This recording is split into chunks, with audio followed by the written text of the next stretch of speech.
하나님의 말씀 같이 보시겠습니다. 누가복음 10장 25절에서 42절입니다. 누가복음 10장 25절에서 42절 말씀 한 목소리로 같이 말씀을 봉독하겠습니다. 어떤 율법 교사가 일어나 예수를 시험하여 이르되 선생님, 내가 무엇을 하여야 영생을 얻으리이까? 예수께서 이르시되 율법에 무엇이라 기록되었으며 내가 어떻게 읽느냐? 대답하여 이르되 내 마음을 다하며 목숨을 다하며 힘을 다하며 뜻을 다하여 주 너의 하나님을 사랑하고 또한 내 이웃을 내 자신같이 사랑하여 하라 하였나이다.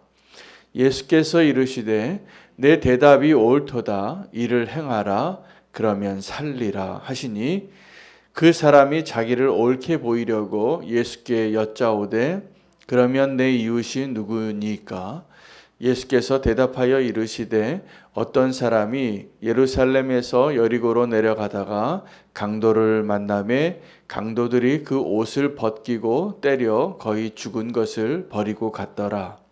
마침 한 제사장이 그 길로 내려가다가 그를 보고 피하여 지나가고 또 이와 같이 한 레위인도 그곳에 이르러 그를 보고 피하여 지나가고 어떤 사마리아 사람은 여행하는 중 거기 이르러 그를 보고 불쌍히 여겨 가까이 가서 기름과 포도주를 그 상처에 붓고 싸매고 자기 짐승에 태워 주막으로 데리고 가서 돌보아 주니라. 그 이튿날 그가 주막 주인에게 데나리온 2를 내어주며 이르되 이 사람을 돌보아 주라. 비용이 더 들면 내가 돌아올 때에 갚으리라 하였으니 내 생각에는 이 세 사람 중에 누가 강도 만난 자의 이웃이 되겠느냐.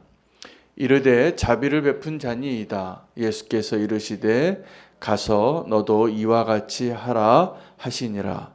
그들이 길 갈 때에 예수께서 한 마을에 들어가심에 마르다라 이름하는 한 여자가 자기 집으로 영접하더라. 그에게 마리아라 하는 동생이 있어 주의 발치에 앉아 그의 말씀을 듣더니 마르다는 준비하는 일이 많아 마음이 분주한지라. 예수께 나아가 이르되 주여, 내 동생이 나 혼자 일하게 두는 것을 생각하지 아니하시나이까? 그를 명하여 나를 도와주라 하소서. 주께서 대답하여 이르시되 마르다야 마르다야, 내가 많은 일로 염려하고 근심하나 몇 가지만 하든지 혹은 한 가지만이라도 족하니라. 마리아는 이 좋은 편을 택하였으니 빼앗기지 아니하리라 하시니라. 아멘. 하나님의 말씀입니다. 누가복음은 4복음서 중에서 가장 먼저 기록되어진 복음서라고 이렇게 인정받는 본문입니다. 내용은 짧지만 또 그리고 전개는 굉장히 빠르게 전개되어지지만 사실은 예수님께서 하신 말씀을 가장 먼저 기록한 복음서라고 보시면 되겠습니다. 오늘 본문에는 그래서 상관없는 것 같은 이야기가 같이 연결되어져 있는 것 같지만 두 본문 사이에 하나님께서 우리에게 주시는 분명한 메시지가 연결되어져 있습니다. 오늘 25절부터 37절까지 말씀은 자비를 베푼 한 사마리아인의 이야기죠. 우리가 선한 사마리아인이라고 말하는 그 흔히 잘 사용하는 그 비유의 이야기입니다. 그 이야기를 하게 된 이유가 한 율법 교사가 예수님에게 질문했기 때문입니다. 오늘 그 본문과 함께 이어지는 38절부터 42절까지의 내용은 이 인물도 굉장히 중요한 인물이죠. 마리아와 마르다의 집에 예수님께서 그냥 그 가는 길에, 그러니까 마르다가 먼저 예수님을 초대한 거죠. 그래서 그 마르다와 마리아가 예수님과 만남이 시작이 되어지고 나중에 이 집이 예수님의 베스트 프렌드가 됩니다. 그래서 예수님이 그 집에 들어가서 이야기하는데 두 자매가 성격이 아주 다르고 가치관이 달랐기 때문에 예수님을 모시고 나서 갈등이 생겼을 때 그 이야기를 예수님이 대답을 해주시면서 오늘 이 두 가지 이야기 가운데 한 가지로 이어지는 결론이 있습니다. 그래서 오늘 그 말씀을 같이 찾고 기도할 수 있게 되기를 소망합니다. 마리아와 마르다가 예수님을 초대하고 이 귀한 분을 모셨는데 할 일이 많을 거 아닙니까? 그런데 한 명은 열심히 자기 일을 열심히 하고 최선을 다해 예수님 섬기려고 하고 있고, 한 명은 집안이 막 어지러운데 청소하고 요리할 생각은 하지 않고 예수님 앞에 앉아서 말씀을 듣고 있는 겁니다. 예수님은 누구의 편을 들어줬냐면 마리아의 편을 들어줬습니다. 이유가 무엇이냐면 선택을 잘했기 때문입니다. 여러분은 예수님을 모시고 나서도, 예수님을 우리 집에 모시고 나서도 내가 예수님을 위해서 무엇을 하려고 하는 그 분주함 때문에 예수님이 정말 원하시는 걸 놓치고 예수님과 동행할 때가 많습니다. 그래서 이 마르다와 마리아의 이야기는 주는 메시지가 많은데, 우리 제자들끼리 아니면 성도들끼리, 우리 사람들끼리 얘기할 때는 마리아가 잘못했죠. 같이 일을 해야죠. 지금 다 바쁜데. 우리 그런 사람 싫어하잖아요. 뺀질대는 사람. 우리 같이 일을 해야 하는데 나 혼자 막 열심히 한, 딴 사람은 딴짓하고 있어요. 그러면 일하면서도 마음이 힘들어요. 이렇게 같이 일하지 않는 사람 때문에. 다 그렇더라고요. 우리가 누구 때문에 힘드냐 하면 같이 좀 뭘 해야 할 때 너무나 이기적인 사람들, 그리고 이렇게 자기 것만 이렇게 하고 있고, 다 같이 지금 마르다가 뭐 하는 겁니까? 손님이 왔으니까 손님 대접을 하려고 할 일이 많은데 분주하죠. 오늘 이 선택을 잘하기 위하여 주님의 메시지는 우리의 삶이 지금 너무 분주하지 않은가를 돌아보라는 것. 마르다는 해야 할 일이 너무 많았습니다. 예수님을 모셨기 때문이기도 하죠. 두 자매가 다 예수님 사랑했어요. 두 자매가 다 오빠 나사로가 죽었을 때 부활을 믿었고, 예수님이 어떻게 무언가를 해주기를 원했던 아주 정말 귀한 자매입니다. 그런데 너무나 달랐고, 예수님은 이 마르다가 예수님에게 찾아왔을 때 마르다의 마음이 읽혀지지 않습니까? 이 마르다는 지금 예수님이 내 편이실 것을 확신하고 예수님에게 와서 기대하는 거예요. 저 동생 좀 와서 날 좀 도우게 해주라는 것을 왜 생각하지 않으시냐고. 그 실망했죠. 이 마르다는 굉장히 실망하고 또 아마 낙심했을 겁니다. 그러나 정말 중요한 것을 우리에게 말씀해 주시는 그 주인공이 된 것이죠. 우리는 주님을 우리 집에 모시고도 주님을 위하여 내가 무언가 열심히 해야겠다는 그 생각이 너무 강한 마르다들이에요. 지금도 우리가 너무 분주합니다.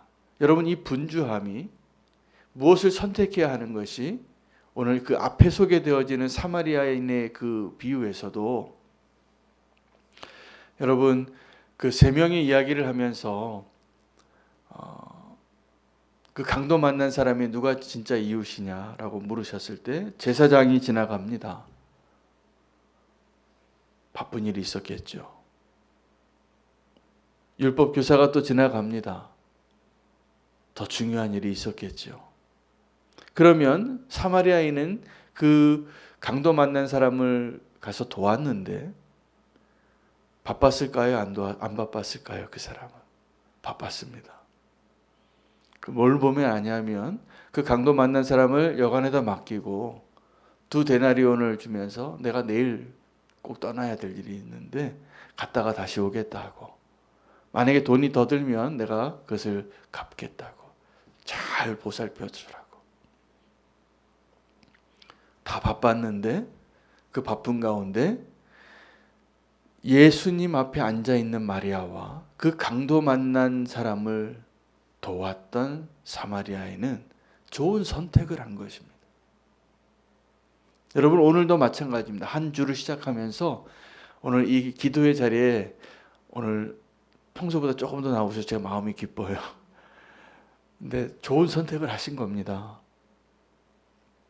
우리가 주님 앞에 나오는 일보다 중요한 게 어디 있겠습니까?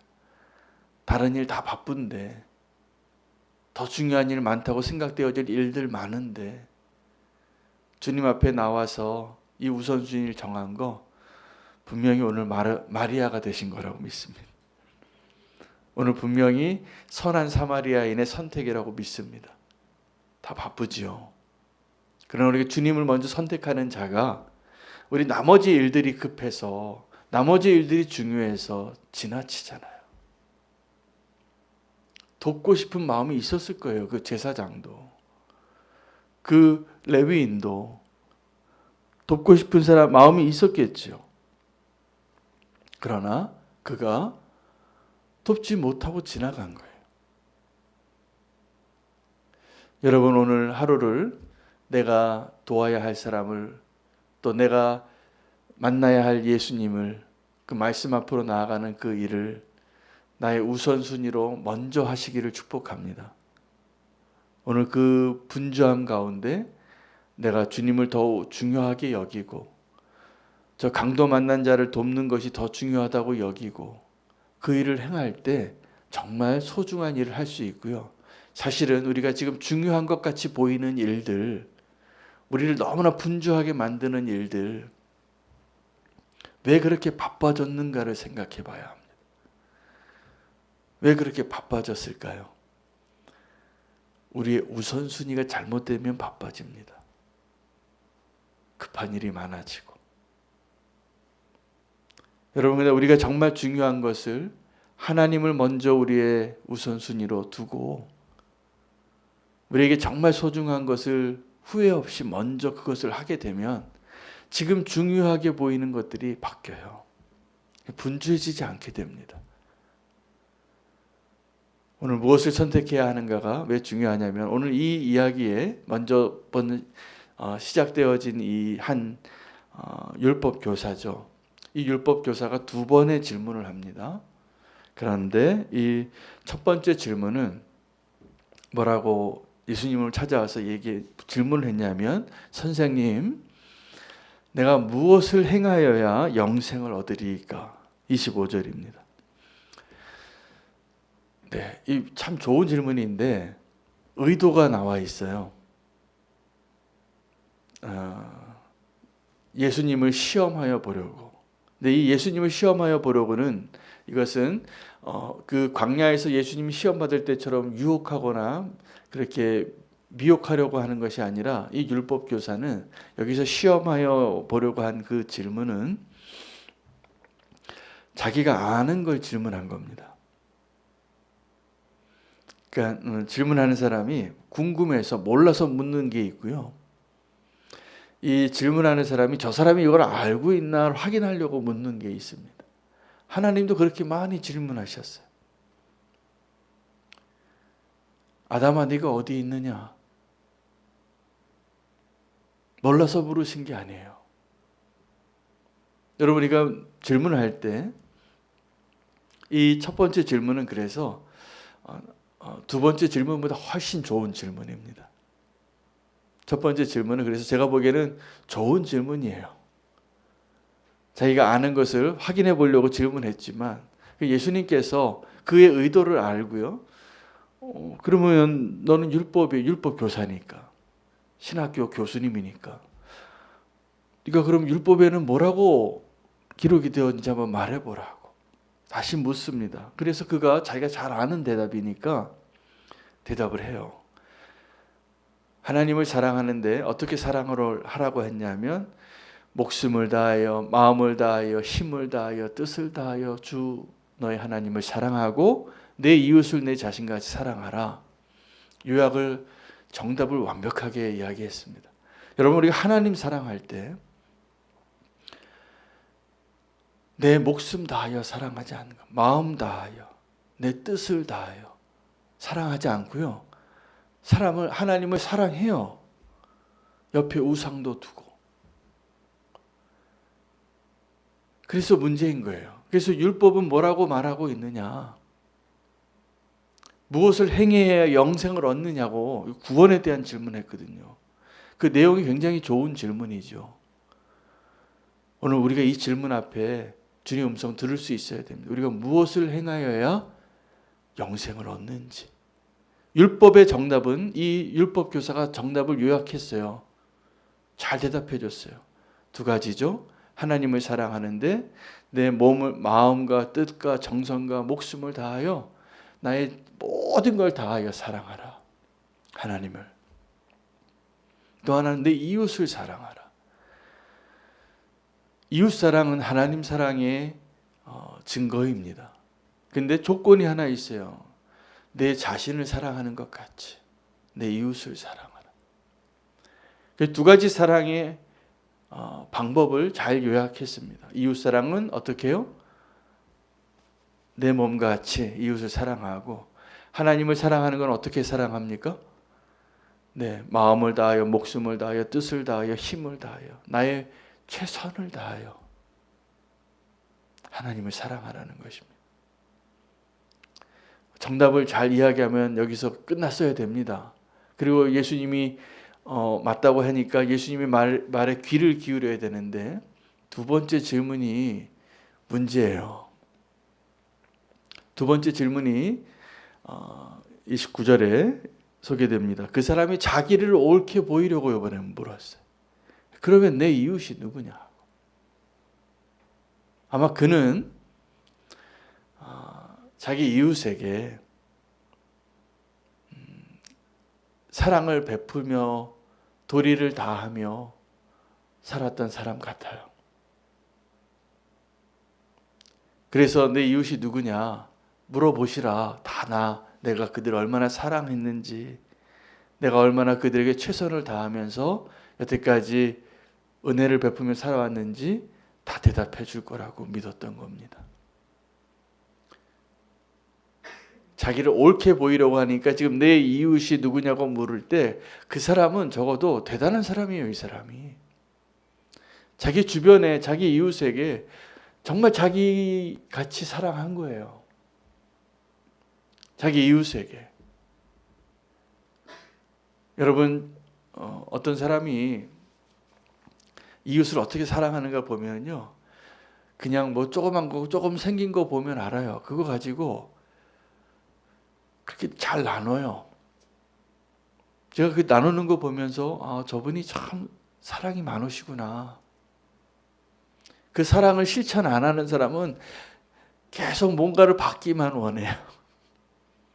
근데 작은 것조차도 이렇게 잘 나누는 분들이 많아요. 그런 분들은 보면은 이 사랑을 정말 아는 거예요. 오늘 이 율법 교사가 예수님에게 자기를 옳게 보이려고 나올 수 있을 법한 그런 모습으로 산 사람들이죠.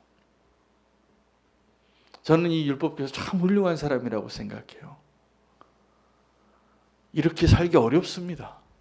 율법을 다 알고 하나님 사랑하는 것, 이웃 사랑하는 것, 심지어는 예수님 앞에 내가 좀 옳게 보이려고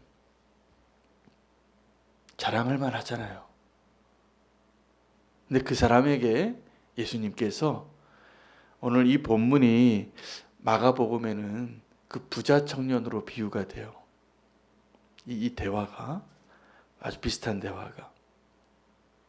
그래서 네가 한 가지 부족한 것이 더 있는데 네 모든 소유를 다 팔아서 가난한 자들에게 나눠주고 나를 따라오라고.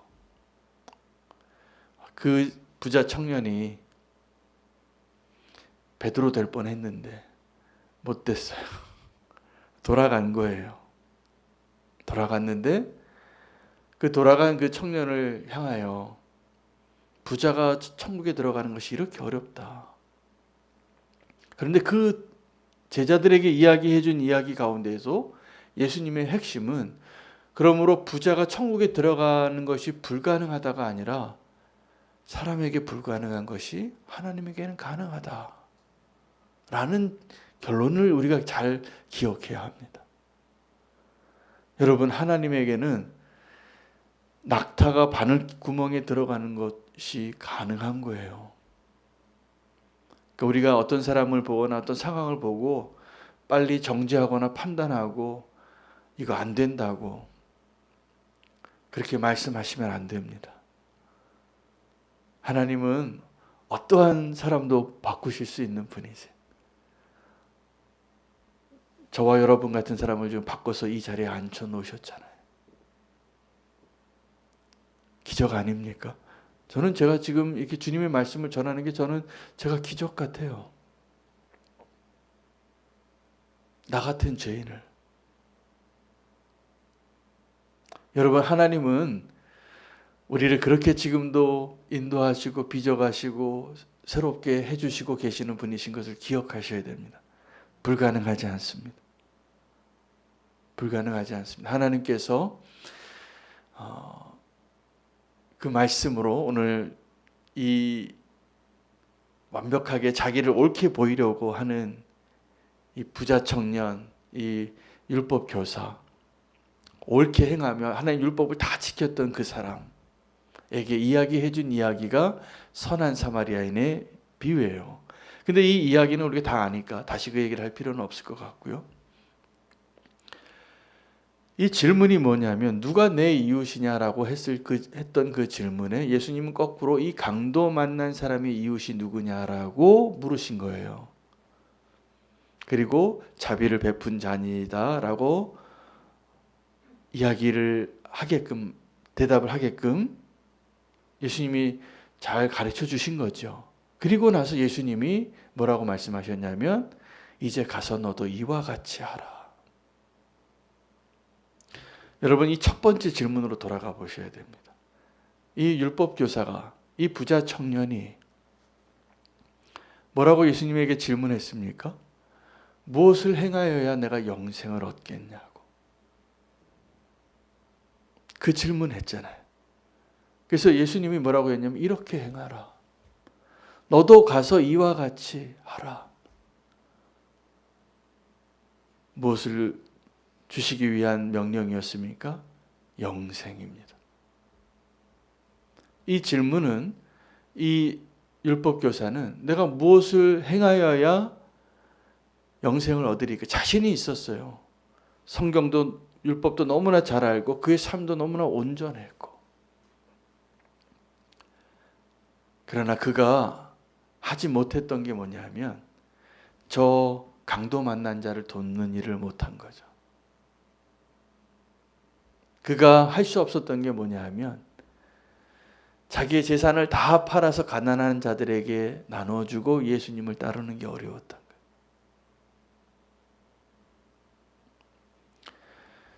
오늘 주님께서 어떻게 사랑해야 하는가를 말씀하셨습니다. 어렵죠? 그 사랑하실 수 있으시겠습니까? 저는 사실은 이 율법교사만큼도, 이 부자 청년만큼도 못 사는데 어떻게 행하여야 영생을 얻을 수 있을까? 그 해답이 그 다음에 있는 마리아와 마르다의 이야기 속에 있습니다. 우리가 주님을 택하여 여러 가지 중요하게 생각하는 일들이 많지만 하나님의 말씀을 붙잡고 내가 말씀대로 온전히 순종하려고 하는 마리아가 될 때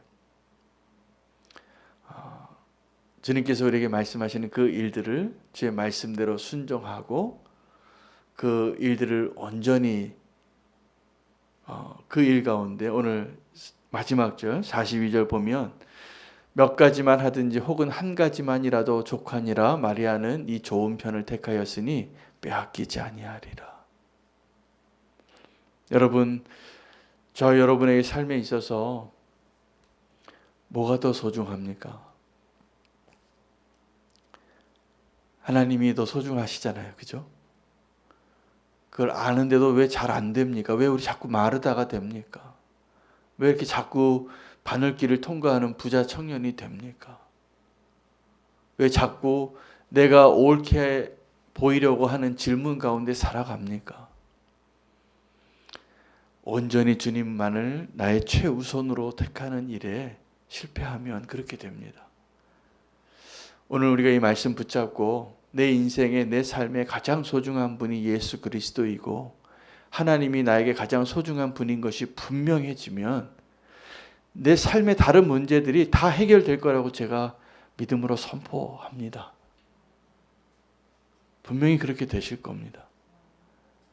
우리가 여전히 분주하고 여전히 혼돈스럽고 여전히 뭔가가 해결되지 않은 분주한 가운데 있는 이유는 이게 안 됐기 때문이에요. 한 가지를 택하는 일이.